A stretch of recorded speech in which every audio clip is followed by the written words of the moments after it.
Bank loan తీసుకొని education loan చెప్పి తీసుకొని అమెరికాకి ఎంఎస్ చేయడానికి వెళ్తున్నారు కదా. ఇప్పుడు వీళ్ళు 15 లక్షలు 20 లక్షలు లోన్ తీసుకున్నారు.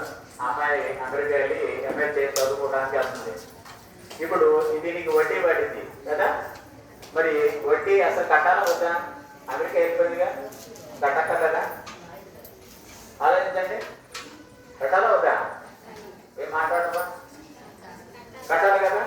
ఎలాంటి కట్టాలో ఇప్పుడు నువ్వు రుణం అంటే ఏంటి? అంతకుముందు నువ్వు ఆ నుండి లాభం పొందావు, ఇప్పుడు నువ్వు అది తిరిగి ఇవ్వాలి. మీకు అర్థమయ్యే భాషలో చెప్తున్నామాట. అప్పు తీసుకున్నావు, మరి తిరిగి అప్పు ఇవ్వాలి, కట్టాలి వడ్డీతో సహా.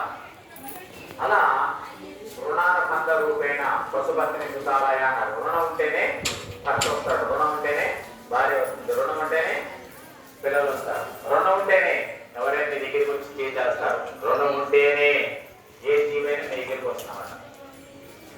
కాబట్టి ఆ రుణానుబంధంగా ఏర్పడిన బంధాలను నువ్వు సక్రమంగా నివర్తించుకోవాలి. తప్పించుకునే ప్రయత్నం చేస్తే మరి ఏమైనా ఎత్తి ఆ రుణం వెళ్ళడానికి. కాబట్టి ఇప్పుడు గుర్తుపెట్టుకోండి, మీకు దగ్గరగా నీ అత్తమామలు ఉన్నారంటే వాళ్ళు చూడాల్సిన బాధ్యత మీదే.